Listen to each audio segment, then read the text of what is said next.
Olá, o dia 11 de setembro de 2025 entrou para a história brasileira. Nesta data, 8 pessoas acusadas por tentativa de golpe de Estado e abolição violenta do Estado Democrático de Direito foram condenadas pelo Supremo Tribunal Federal. Entre elas, o ex-presidente Jair Bolsonaro, cuja pena foi estipulada em 27 anos e 3 meses de prisão. Esta não foi a primeira tentativa de golpe de Estado no Brasil, mas foi a primeira vez que os golpistas foram julgados e condenados. O julgamento terminou, mas os dados continuam rolando no tabuleiro político do país. No programa de hoje, eu converso com o pesquisador e cientista político Túlio Velho Barreto, da Fundação Joaquim Nabuco. Túlio, muito grata pela sua presença aqui no Opinião Pernambuco, mais uma vez. Eu que agradeço o convite, Estela. É um prazer estar aqui.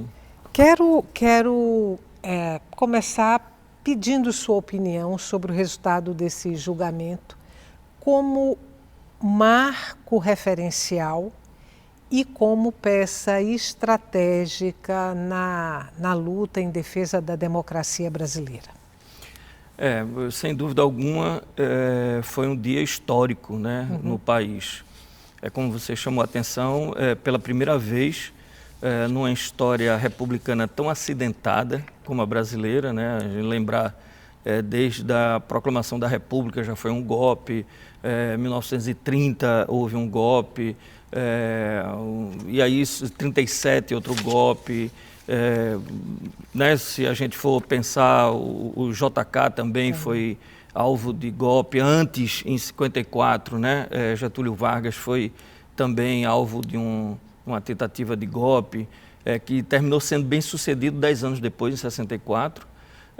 E mais recentemente, a própria destituição de Dilma Rousseff, tranquilamente a gente pode dizer hoje que foi um golpe bastante bem articulado, até porque teve um verniz, né, de democracia, as instituições funcionando, tudo mais. Bom, e agora não, quer dizer, diferentemente desses outros episódios todos, que quem foi condenado à época depois foi anistiado, né? Isso é muito importante para a gente chamar a atenção, né? Não só é a primeira vez que a gente tem a condenação daqueles que são os mentores do golpe, como a gente tem a perspectiva de continuar lutando para que não haja anistia, né? Porque as anistias resultaram em golpes posteriores aí bem-sucedidos. Então, do ponto de vista histórico, um marco, sem dúvida nenhuma, né? Qualquer que fosse o resultado já significaria bastante o fato daquelas pessoas estarem sendo julgadas pelo Supremo Tribunal Federal. Ainda tem um plus, que é o fato de serem militares, né? Então, na história do país, o militar costuma ser julgado por militar, né? Por isso que a gente tem uma justiça militar no Brasil, que é algo estranho para as democracias, você ter justiças militares que julgam atitudes de militares fora de conflito internacional, de guerra, coisas do gênero, que aí sim se justifica você ter julgamentos de militares, mas numa democracia você pensar e sem o país ter nenhuma ação de guerra contra outro país, nenhuma ameaça, não se justifica. E o que representa, né, para a democracia? Representa que talvez pela primeira vez, né, na história do país, a gente tenha também uma tentativa de demonstrar internamente e para fora do país que a gente aposta na democracia, na manutenção do Estado Democrático de Direito. Você falou aí, eu citei na abertura a condenação do ex-presidente Jair Bolsonaro, mas também representantes das Forças Armadas Sim. de altas patentes, né, do alto escalão, foram condenados, a exemplo do general Heleno e de Braga Neto. Esse julgamento, ele também enterra a compreensão de que, acho que é o artigo 142 da Constituição, de que as Forças Armadas seriam uma espécie de poder moderador. Esse julgamento põe terra em cima dessa compreensão? É um elemento a mais para que a gente tenha um entendimento de que as Forças Armadas não é a guardiã da democracia, como foi colocado o tempo todo. Quer dizer, o artigo 142, que define o papel das Forças Armadas, terminou por deixar uma brecha para que houvesse um certo entendimento de que as Forças Armadas cumpririam esse papel de um poder moderador na República, né? Porque, enfim, cumpriu o papel que era do imperador, né? Que cumpre esse papel de poder moderador, onde existe, não é república e sim, né, uma família real, alguma coisa do gênero que se estabeleceu. Então, não sei se definitivamente, o importante seria ter uma compreensão a partir do Supremo Tribunal Federal, uma interpretação da Constituição, de que o artigo 142 não tem, o Constituinte não teve essa intenção, né, embora a gente saiba qual foi o jogo ali, né, a pressão dos militares, era o final do regime militar, né, mas que o Constituinte não tinha essa intenção de fazer das Forças Armadas o poder moderador. Então, os desdobramentos a partir de agora do julgamento é que vão dizer se realmente significa a última pá ou uma pá de cal, né, sobre essa interpretação e, portanto, se estabelecer o verdadeiro papel das Forças Armadas na República, né, que ela existe e ela tem um papel a cumprir, que é a defesa das fronteiras nacionais, etc., etc., mas não agir internamente, né? O ex-ministro e ex-embaixador do Brasil em Washington, Rubens Recupero, disse que o resultado desse julgamento foi um acerto de contas do Brasil com a história, porque naquele momento, quer dizer, porque o Brasil não puniu os golpistas em 1964 e agora está punindo os golpistas agora em 2025. Você entende também dessa forma, quer dizer, acabou sendo um ajuste de contas com a história brasileira? Num certo sentido, sim. E por quê? Vou esticar minha pergunta um pouquinho. Tá. E por que o país abriu mão de punir os golpistas de 64 e não poupou os golpistas agora em 2025? Então, a primeira parte da sua questão, eu acho que, em parte, sim, é um acerto com a história, né? Como eu falei, são mais de 100 anos de república e tão acidentada, né? A história republicana é da instabilidade de todos esses, vamos dizer, acidentes que ocorreram, né? Que colocaram em xeque a permanência do Estado Democrático de Direito. Então, não deixa de ser um acerto com a história, né? Um acerto de contas com a história, sobretudo porque a memória de 64 ainda é muito recente, né? A gente pensa que está muito distante e não está.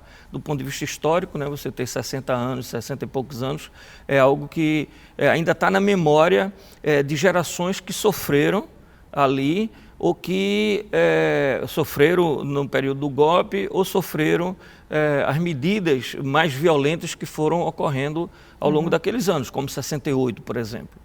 Então, ainda é algo muito vivo. Então, não deixa de ser um acerto de contas também com aquele episódio de 64.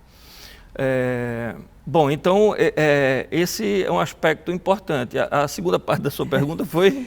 Por que o Brasil não conseguiu punir os golpistas de 64 e está punindo agora? Eu penso que tem desde do contexto internacional até nacional.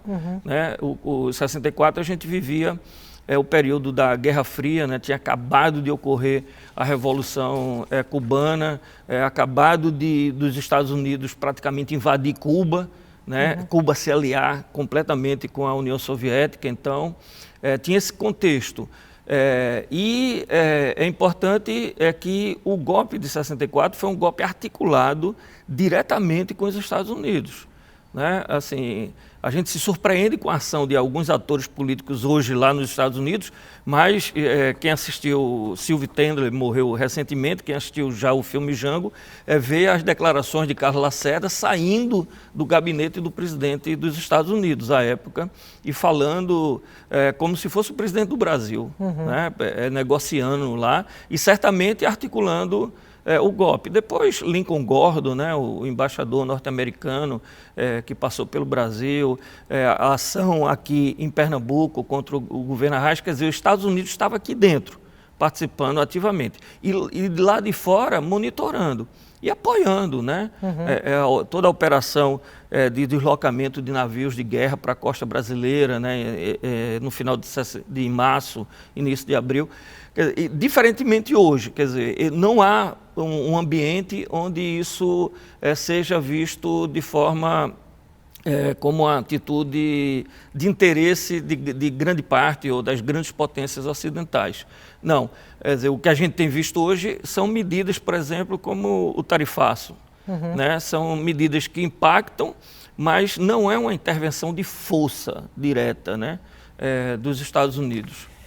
Você acredita que Eduardo Bolsonaro, por toda a articulação dele nos Estados Unidos, avaliou mal o cenário contemporâneo, achando que aquela atmosfera, aquele contexto de 64, de alguma forma, guardadas as devidas proporções, essas circunstâncias poderiam se repetir agora e aí ele livrar o pai da prisão? Sim, acho que é uma avaliação um pouco exagerada, né? Eu vou envolver a maior potência do mundo numa questão de uma suposta perseguição a alguém da minha família, o meu pai, que foi presidente da República e tal. Então, há um certo exagero, né? E eu penso mesmo que o governo norte-americano apostou todas as fichas que tinha disponível para pressionar o governo brasileiro, pressionar o judiciário brasileiro, para que, e também o legislativo, para que não houvesse o julgamento de Bolsonaro ou que ele não fosse condenado. Ele e os militares, né, de alta patente, como você chamou a atenção. Mas, sobretudo, Bolsonaro. Esse era o interesse maior, porque... Enfim, não está em jogo o destino do Brasil, né? Para a família Bolsonaro está em jogo o destino da família e, sobretudo, do seu líder, Jair Bolsonaro. Então, e para isso, vamos entregar o Brasil, vamos fazer do Brasil o que os Estados Unidos tiver interesse. Então, eu acho que foi uma aposta muito alta, né? Mas talvez não tivesse outro caminho também, né? Só tivesse como apelar a Trump, ao governo norte-americano, pelas relações que foram se estabelecendo e as relações internacionais que a extrema-direita mantém nesse momento. Então, penso que foi exagerado, mas acho que o governo norte-americano apostou todas as suas fichas, né? Achando que o tarifaço, a proibição de vistos para os ministros do Supremo Tribunal Federal, bloquear contas dos ministros, etc., isso ia resultar em alguma coisa. A partir de agora, já não sei, né? Eu acho que os Estados Unidos têm coisas muito mais importantes, vamos dizer, segundo seus interesses, para tratar do que livrar Jair Bolsonaro da prisão. Bom, a pressão norte-americana não funcionou, né? O STF resistiu bravamente. Os acusados pelo golpe, esse núcleo duro do golpe, as pessoas que compõem esse núcleo duro, foram condenadas, tirando Mauro Cid, acho que nenhum deles tem menos de 16 anos de prisão. Podemos dizer que a democracia brasileira está salvaguardada ou está afastado o risco da volta de um regime autoritário, ou é cedo para apostar nisso? É sempre cedo. Eu parto sempre desse princípio, assim. Por exemplo, num grande debate que tem dentro da ciência política, sobretudo a partir dos anos 80, quando começaram a ocorrer transições, né, de regimes autoritários para a democracia, seja aqui, seja na Europa, Europa Oriental, aqui que eu falo na América Latina, se discutia muito isso, né? Parecia que você fazendo a transição para uma democracia estava resolvido. Então, as democracias tendiam a se consolidar como democracias. Eu sempre desconfiei muito disso e existe uma literatura que, contemporânea àqueles acontecimentos, também desconfiava. Eu me alinhei sempre com esse segmento. Outros não, achavam que a tendência é consolidar as democracias. E aí sucessão de governos, governos à direita, de centro, mais à esquerda, e volta à direita, como no Chile, por exemplo, como no Brasil e tal. Aparentemente era isso. E aí se viu que não. Né? Então, Estela, eu parto sempre desse princípio, de que a democracia nunca é algo consolidado. Não adianta a gente pensar que agora está consolidada. Quer dizer, a gente tem que ser permanentemente ativo, proativo e vigilante. É por isso que é importante o controle da sociedade civil sobre os militares, as Forças Armadas, sobre o Congresso Nacional, né, sobre o Executivo. Né, é só isso que garante a democracia.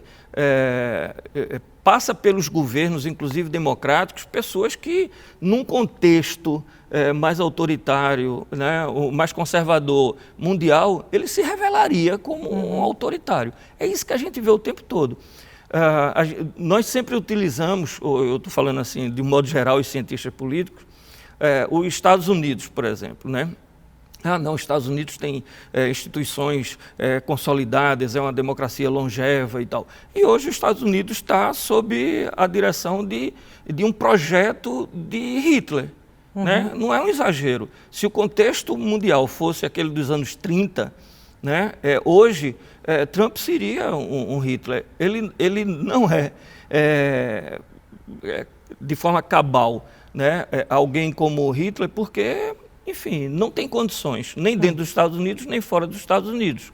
E porque se passou pelas experiências da Segunda Guerra Mundial. Né? Mas que ele é um projeto, e ele tem um projeto de ser um autoritário, né, como, eu vou tirar alguém do banco do Fed, né, o banco central deles. Embora tenha mandato, eu vou fazer a intervenção e vou tirar. Aí há uma resistência ainda. Eu vou tirar o prefeito de tal cidade, o governador de tal cidade. Ele se manifesta dessa maneira. Eu vou anexar o Canadá aos Estados Unidos, enfim. Ele tem um projeto autoritário e um projeto que não diz respeito só aos Estados Unidos, né? De respeito a uma visão mais global mesmo, né? De estabelecer regimes autoritários que possam favorecer a continuidade dos Estados Unidos como potência mundial. Túlio, um dos desdobramentos imediatos aí do julgamento que condenou o ex-presidente Bolsonaro foi reacender entre os bolsonaristas a chama da anistia, né? Um projeto de anistia ampla lá na Câmara de Deputados.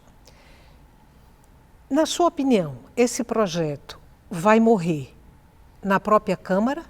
Vai morrer no Senado? Vai morrer no veto presidencial ou vai morrer no STF?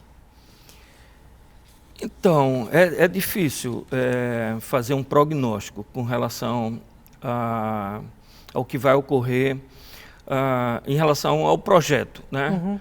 Se o projeto ele vai ter sucesso mesmo dentro do legislativo, né? E a gente pensar, por exemplo, que estamos num ano pré-eleitoral, né? E no momento em que estão se definindo as articulações políticas e tudo mais.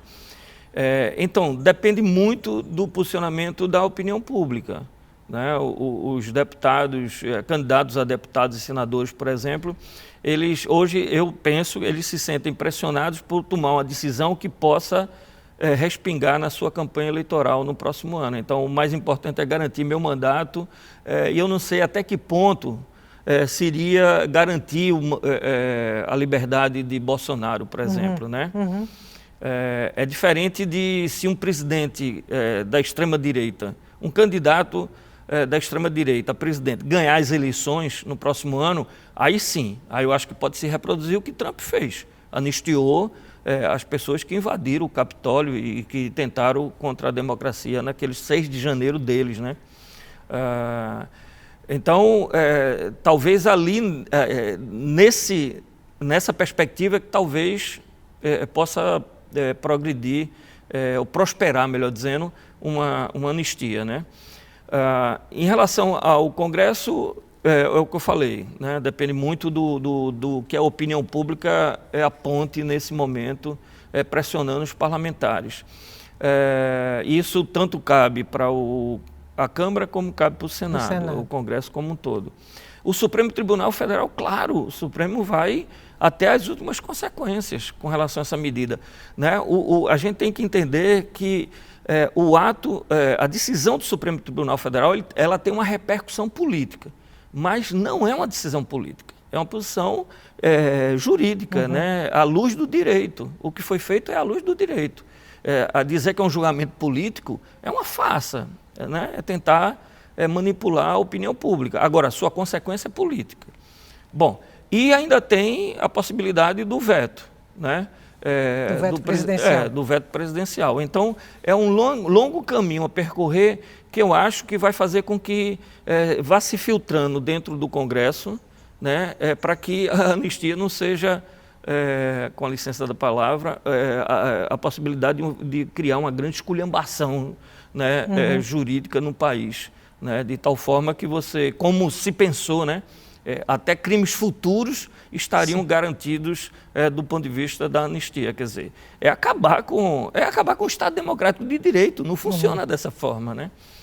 Então, o caminho é longo para quem vai tentar anistiar os condenados e os empecilhos ou os obstáculos, né, para que seja algo mais largo também são muitos. Então, pode ser até que se tente alguma coisa mais filtrada, né? Mas que o que deve acontecer é não ter anistia nenhuma, né? Fazer desse fato histórico um fato definitivo que venha contribuir para que o Estado Democrático permaneça por mais tempo, né? Que a gente, se eu não acredito na consolidação de uma democracia, mas que pelo menos a gente consiga fazer com que a democracia seja algo perene, né? Que é diferente, você dizer consolidado não há possibilidade de retrocesso. E você dizer que é perene é que ela dure o máximo que ela possa, que nós sejamos atores políticos, sociais, etc., sejamos capazes de mantê-la.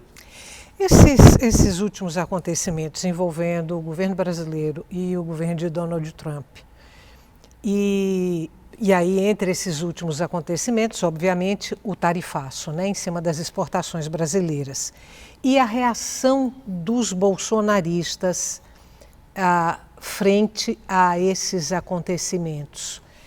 Isso ajuda a colar na extrema-direita a imagem de um grupo político que está a serviço de interesses estadunidenses? Sim, para um segmento da população, sim. Né? Eu acho que existe aquele segmento assim, absolutamente fanático, né? Que não adianta, é difícil o diálogo, não consegue perceber, né? A capacidade cognitiva de compreensão, por razões diversas, faz com que possa acontecer o que for, vai manter essa posição sempre. Mas há um segmento que se aliou ao bolsonarismo, que odeia a esquerda, prefira um regime autoritário a um regime democrático, mas que se beneficia do regime democrático. Esse segmento pode, sim, ter uma percepção dos prejuízos, né, que esse tipo de ação tem causado. Né, o tarifaço norte-americano e, de certa maneira, um patriotismo às avessas, né? Quer dizer, o discurso do patriotismo, mas, ao mesmo tempo, colocando uma bandeira dos Estados Unidos enorme daquele tamanho, quando você via a fotografia lá na Paulista, né, naquela manifestação de 7 de setembro, a bandeira do Brasil pequenininha ao lado de uma bandeira enorme norte-americana. Quer dizer, aquilo causa um impacto negativo para um segmento da sociedade que, por razões diversas, esses segmentos se alinharam à extrema-direita e que, bom, enfim, a gente era antipetista, a gente não gosta da esquerda, não gosta do socialismo, do comunismo, acha que esses atores políticos estão querendo introduzir isso no Brasil, mas a gente não quer ser um país subserviente aos Estados Unidos. A gente quer ter a nossa economia, a gente quer ganhar dinheiro, né? A gente quer exportar, etc, etc. Então, esse segmento pode descolar. Para onde ele vai é difícil, né? Porque os candidatos da direita, que hoje têm, vamos dizer, uma perspectiva de disputar eleições, etc., eles são muito próximos ao bolsonarismo, né? Eu estou me referindo ao Zema, ao Tarcísio. Quer dizer, não é uma direita como já, ou centro, como já teve no Brasil, eleitoralmente com potencial, né? Mas até com um certo patriotismo, vamos dizer, verdadeiro, né? Pensando nos interesses do Brasil a partir dos seus interesses pessoais ou industriais, de serviços, etc. Eu tenho 1 minuto para fechar o programa. Uma prospecção para a eleição de 2026. Vai ser briga difícil? Vai. Eu acho que é uma disputa muito difícil. Acho que o presidente Lula tende a disputar as eleições em função de, vamos dizer, não vencemos a etapa que justificou ele voltar naquele período, do ponto de vista dele, do PT, de um projeto para o país. Então, como não está superado e ele continua sendo o ator político mais competitivo nesse campo popular, progressista, etc., então a tendência é ele ser candidato. Mas vai ser uma disputa bastante difícil. Isso é o que eu antevejo hoje. É claro que a dinâmica pode mudar completamente daqui para lá. Você aposta suas fichas de que Tarcísio, governador de São Paulo, sai candidato a presidente Eu acho da que República? ele é o nome mais forte para sair candidato, mais do que o próprio Zema, por série de razões. São Paulo, o perfil dele, né, a amplitude, assim, ele é mais, vamos dizer, palatável para a direita no Brasil, de modo geral, do que o próprio Zema, né, que é muito localizado ali. Mas, enfim, política às vezes nos surpreende muito, né? Túlio, muito obrigada.